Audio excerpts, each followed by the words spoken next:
Hello and welcome সবাইকে আমার চ্যানেলে। আমার নাম সুশান্ত মণ্ডল। আমি একজন এসএসসি জিডির অ্যাসপিরেন্ট 2025। তো এটাই আমার ফার্স্ট ব্লগ, আর আমি ভিডিও বানানো এখান থেকেই স্টার্ট করছি। তোমরা যারা জিডির অ্যাসপিরেন্ট জানো যে আমাদের অ্যান্সারকে তো দিয়ে দিয়েছে, এখন রেজাল্ট হয়তো এপ্রিল মাসে দেবে। তো রেজাল্ট দেওয়ার পরে যদি আমরা রানটা শুরু করি তাহলে কিন্তু যারা দুর্বল আছে রানে একটু তারা পারবে না, ঠিক আছে? কারণ গরমের সময় রান সত্যি খুবই কষ্টের এবং সম্ভবই না যারা একটু আগের থেকে প্র্যাকটিস শুরু করবে। তো আমিও এরকমই একটু রানে দুর্বল আছি, তো নিজেও আর কি স্টার্ট করছি। আর তোমরা যারা একটু রানে দুর্বল আছো তারাও বলছি স্টার্ট করে দাও আমার সাথেই। আর তোমরা যাতে মাঠ মেডিকেলের আগে পর্যন্ত নিজের রানিংটাকে কন্টিনিউ করতে পারো, তো তার জন্য আমিও তোমাদেরকে একটু মোটিভেট করার চেষ্টা করব আমার ভিডিওর মাধ্যমে। আমার যে ডেলি রুটিন, আমার এক্সারসাইজ, আমার খাওয়া দাওয়া, তো সমস্ত কিছুই আমি তোমাদের সাথে শেয়ার করার চেষ্টা করব ভিডিওর মাধ্যমে। তো যাতে তোমরা কন্টিনিউ করতে পারো, মোটিভেশনটা ধরে রাখতে পারো, ঠিক আছে? আর আর আমিও তোমাদের থেকে মোটিভেট থাকতে পারি, তো সাপোর্ট করো।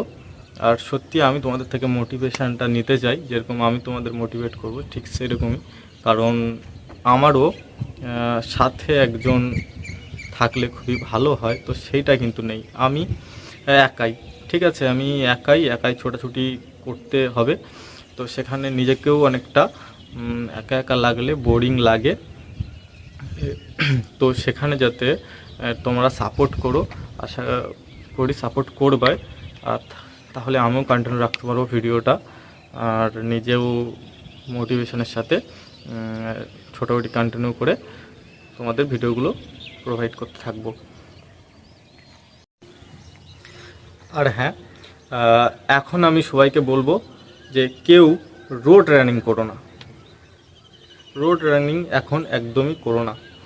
যদি বাড়ির সামনে ছোট কোনো মাঠ থাকে তুমি সেখানেই যাও, একটু ছোটাছুটি করো, এক্সারসাইজ করো, ব্যায়াম করো, চিন আপ মারো, পুশ আপ মারো, সিট আপ মারো, যে ব্যায়ামগুলো যেগুলো আমিও শেয়ার করব তোমাদের, যেগুলো করা উচিত, এক্সারসাইজ কিছু যেগুলো আমার আয়ত্তে আছে। আমার তো সব জানা নেই, তো যেগুলো জানি সেগুলো শেয়ার করব। তো তোমরাও সেগুলোই করো এখন। বাড়ির পাশে ছোট মাঠ যদি থাকে সেখানেই যাও, আর ব্যায়াম করো, ছোটাছুটি করো, এক্সারসাইজ করো, নিজেকে আগে ফিট করো। কারণ এখন কিন্তু রোড রানিং করো না এখন, ঠিক আছে? অনেক সমস্যা হতে পারে, বিশেষ করে আমাদের পায়ের ক্ষতি হতে পারে।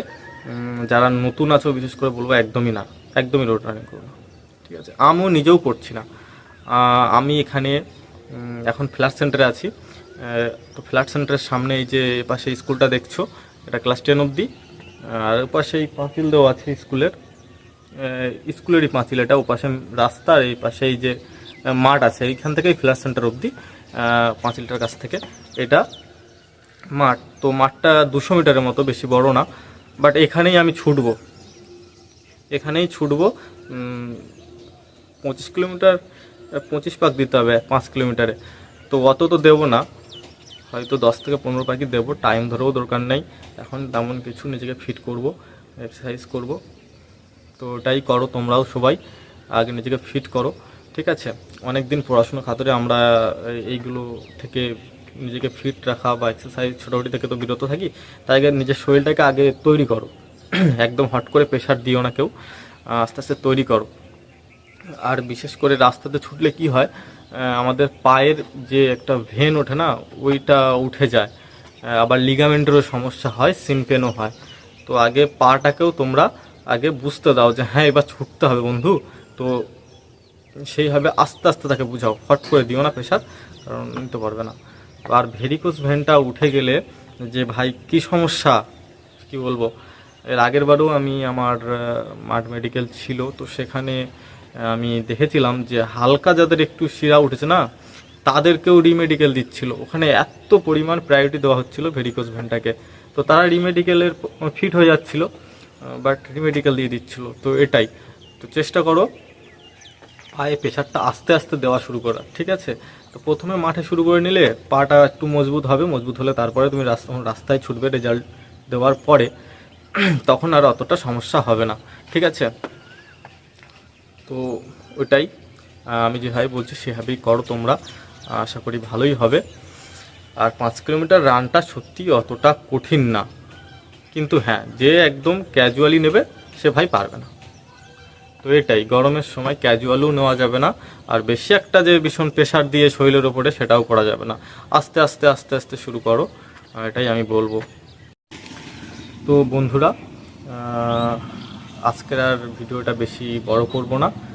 তো ভিডিওটা শেষ করার আগে কিছু কথা বলি, যে যেহেতু আমার এটা ফার্স্ট ব্লগ, তো হয়তো আমার কথার ভিতরেই অনেক কিছু ভুল ত্রুটি হয়েছে, আর আমি তোমাদের যেটা বোঝাতে চেয়েছি সেটা হয়তো গুছিয়ে বোঝাতে পারিনি, ঠিক আছে? তো এর জন্যে আমি সরি। আর পরের বারের থেকে আমি চেষ্টাও করব তোমাদেরকে ভালোভাবে বোঝানোর বা নিজেকে ঠিক বেটারভাবে প্রেজেন্ট করার চেষ্টা করব তোমাদের কাছে। আর তোমরা যারা ভিডিও দেখছো তাদের কাছে আমার একটাই রিকোয়েস্ট, যে তোমরা ভিডিওটাকে লাইক করো, চ্যানেলটাকে সাবস্ক্রাইব করো, আর ভিডিওটা তোমার বন্ধুদের কাছে শেয়ার করো, যারা এরকমই জিডির অ্যাসপিরেন্ট, তো তাদেরও একটু হেল্প যাতে আমি করতে পারি আর আমার চ্যানেলটা একটু বড় হয়। তো এটুকুই রিকোয়েস্ট তোমাদের কাছে, তোমরা প্লিজ এটা করো। তো দেখা হচ্ছে নেক্সট ভিডিওতে। সবাই ভালো থেকো, সুস্থ থেকো।